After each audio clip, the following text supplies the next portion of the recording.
mengalahkan Kamboja dengan skor 2-1 dan tentunya berhasil melewati semifinal dengan mengalahkan Vietnam dengan skor 3-2. Terakhir mampu mengalahkan salah satu raja Asia Tenggara, yaitu dengan skor yang meyakinkan di final 5-2.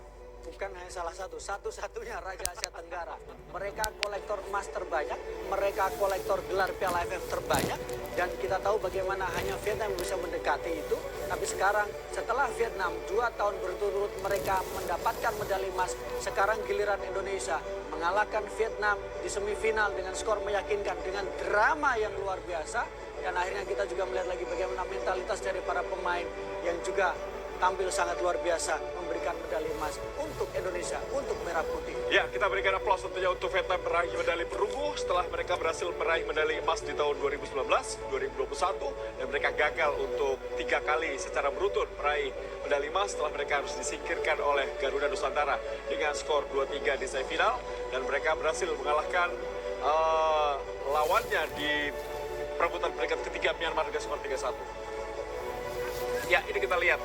Vietnam, Thailand tidak terlalu bagus musim ini atau tahun ini kualitasnya. Apakah Anda melihat ini menjadi sebuah hal yang juga dilihat oleh para pemain sepak bola? Iya, ada perubahan untuk kubu dari dua negara ini ya. Pertama adalah perubahan dari komposisi pemain, kedua adalah perubahan dari komposisi pelatihnya. Jelas ketika Park Hang-seo meninggalkan tim ini, dia meninggalkan legitimasi yang sangat kuat. Tetapi Philip Trosser kemudian masih harus beradaptasi dalam yang waktu singkat. Sama ketika kita bicara Thailand, ketika Alexander Polking dengan begitu perkasa memimpin tim ini menjadi juara di Piala AFF tahun lalu, tapi kemudian sekarang diberikan kepada pelatih yang relatif masih muda, yang belum pernah merasakan gelar juara. Ketika dia menjadi pelatih, dia lebih banyak menjadi asisten pelatih, lebih banyak menjadi caretaker, sehingga sekarang kita tahu bagaimana kualitas ketika pertandingan penting menunjukkan peran pelatih juga tidak bisa diabaikan. Ya, kembali tentunya Philip Trosier mengambil alih ke pemimpinan dari pelatih sebelumnya Park Hang-seo. Memang terjadi sedikit perubahan cara bermain ya. Ini tentunya sebuah transisi yang memang harus diterima oleh para pemain Vietnam dan juga supporter sepak bola Vietnam. Karena memang harapan mereka melihat timnya seperti ketika ditangani Park Hang-seo berbeda ketika ditangani oleh Philip Trosier. Iya, butuh adaptasi ya, termasuk adaptasi terkait dengan gaya mainnya, termasuk juga adaptasi terkait dengan pemilihan gaya bermainnya juga akan berpengaruh. Dan Trosser kita tahu pernah dikalahkan oleh Indonesia juga, dan lagi-lagi akhirnya dia disingkirkan oleh Indonesia. Apakah dia akan dipecat? Maka kalau dipecat, yang memecat adalah dari Indonesia, sama ketika dia menangani tim ini. Ya, praktis memang baru 4 negara dan Indonesia masuk dengan Thailand, Malaysia, dan Vietnam dari daftar juara di SEA Games kelompok usia setelah di tahun 2001. Thailand sudah juara 7 kali, Malaysia 2 kali, Vietnam 2 kali, dan Indonesia tahun ini 2023 Tuarup. Jadi 4 negara yang baru menjadi juara SEA Games ketika menggunakan kelompok usia.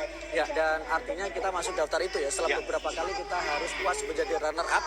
Dan karena itu saya tadi mengatakan bahwa memang ini kelompok usia, tetapi bahwa emas adalah emas, dan Indonesia mencatatkan namanya dalam sejarah emas di ajang SEA Games. Ya, pemirsa, kita lihat bagaimana runner up kali ini. Medali perak diraih oleh Thailand dan diawali oleh Irfan Dolo, kapten tim dari Buriram United yang juga tampil di Vietnam 2 tahun lalu. Kemudian kita lihat bagaimana pengalungan untuk Tasit, juga merupakan pemain tengah yang sangat baik. Kita berikan aplaus ya, meskipun mereka sudah bermain dengan 8 pemain tapi terus berlari. Meskipun sudah keram ada di beberapa pemain yang terjadi di babak perpanjangan waktu tadi, Bu Maru. Iya, karena mereka melihat emas itu, karena mereka melihat harapan itu, mereka merasakan bahwa lebih baik sakit ketika bisa mendapatkan medali emas daripada sakit gagal mendapatkan medali. Ini pemain-pemain yang merasakan ketika mereka kemudian dipermalukan Thailand di final Piala AFF. Kemudian mereka merasakan sakitnya ketika disingkirkan Thailand juga ketika di ajang SEA Games. Jadi mereka ingin bermain dan menunjukkan semangat yang luar biasa. Tetapi semangat saja tentu harus dibarengi dengan kemampuan mereka, pengalaman mereka, kematangan mereka, dan tentu ada orang-orang yang berada di pinggir lapangan yang juga berkontribusi secara besar kepada tim ini. Ya, final ke-8 tentunya bagi Indonesia, dan kita lihat bagaimana tongkat estafet yang diberikan di Thailand, bagaimana pelatih Isara Stritaro gagal menjadi pelatih ke-6 lokal yang berhasil memberikan medali emas SEA Games. Setelah tampaknya tadi terjadi sebuah drama Bu Maruf 2 kali 45, dan kita melihat bahwa sebetulnya pemain Indonesia bisa menyelesaikan pertandingan di 2 kali 45 menit. Iya, sebenarnya saya tidak mau mengulang momen itu. Yang terjadilah, yang paling penting sekarang kita nikmatilah.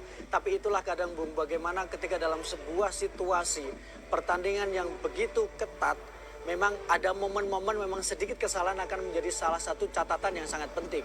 Tetapi kalau kita bisa mendapatkan gelar juara, maka kesalahan itu akan menjadi tertutupi. Sehingga ya sudah, itu adalah bagian dari pengalaman untuk para pemain kita supaya nanti di Piala AFF mereka tidak melakukan hal yang sama. Ya, inilah peraih medali emas di cabang olahraga sepak bola putra SEA Games Kamboja 2023. Dan tentunya 32 tahun lalu, tepatnya di tahun 1991, Indonesia berhasil mendapatkan medali emas. Dan mungkin banyak pemirsa RCTI, pecinta sepak bola, pecinta timnas Indonesia yang saat itu belum lahir.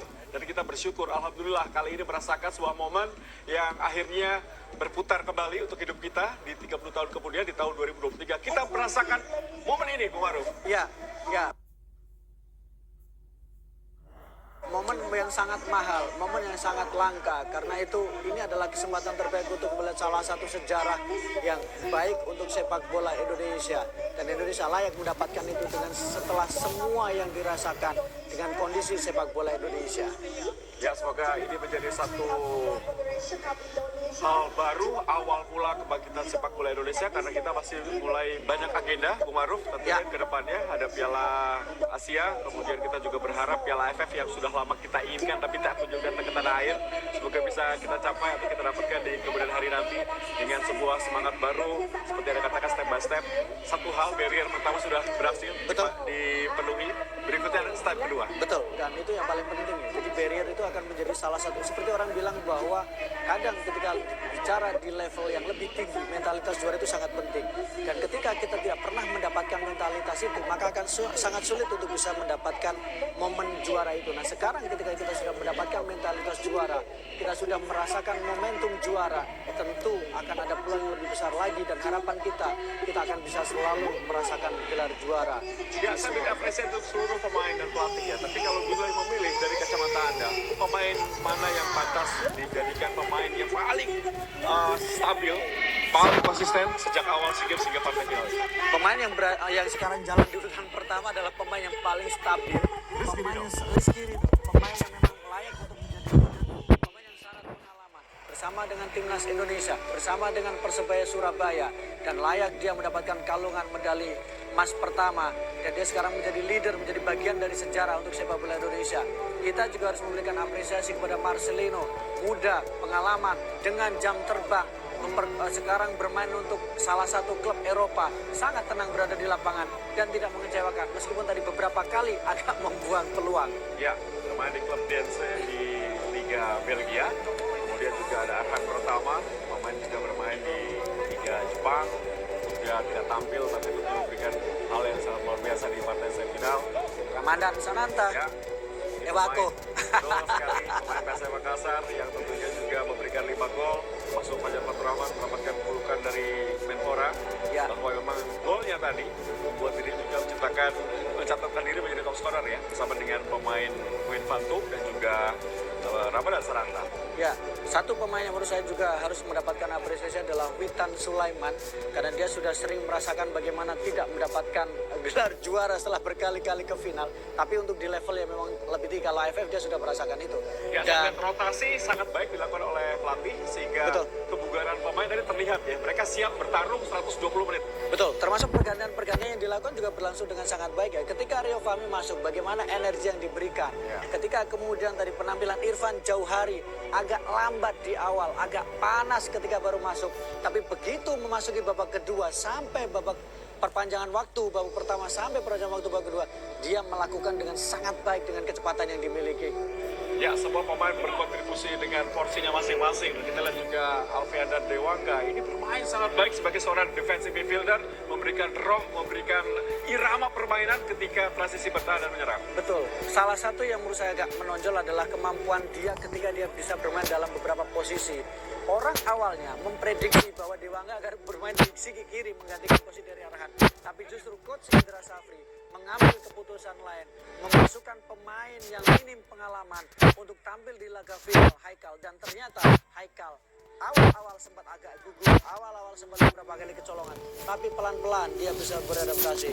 Bima Sakti, kita tahu bagaimana dia bersama dengan timnas U16 ya, mendapatkan gelar juara. Legenda sepak bola Indonesia, Kurniawan yang tadi diulang-ulang oleh Bung Hadi Ahai Gunawan, sekarang dia merasakan gelar juara dari kursi pelatih. Coach Yayan Tumena. Betul. Kita lihat memang nih kinerja kerjasama ya dari para mantan Primavera. Betul. Yang ada di belakang Coach Indra Safri berhasil memberikan motivasi dan tentunya sebuah hal positif. Gelar ketiga bagi Coach Indra Safri setelah AFF U19 di tahun 2013, AFF U22 di tahun 2019, dan kali ini medali emas SEA Games Kamboja yang memang kita tunggu-tunggu, dan akhirnya memang di awal SEA Games dilakukan, Indonesia tidak diunggulkan. Justru kita lihat bagaimana grup B, ya, grup yang sulit diprediksi. Orang mengatakan, pengamat sepak bola dunia di Asia Tenggara mengatakan bahwa juara akan dari grup B. Tapi ternyata dipatahkan hari ini. Iya, dan memang orang meragukan karena menganggap bahwa Indonesia terlalu mudah grupnya. Takut khawatir telat panas karena memang lawan-lawan yang dihadapi tidak terlalu kompetitif. Tapi begitu berhasil mengalahkan Vietnam, maka prediksi itu mulai bisa terpatahkan. Ya, baik pemirsa, kita dengarkan lagu kebangsaan Indonesia Raya di Olympic Stadium Phnom Penh di malam hari. សូមអញ្ជើញក្រុមឈរដើម្បីគោរពទង់ជាតិនៃប្រទេសឥណ្ឌូនេស៊ី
Ya pemirsa, baru saja kita dengarkan lagu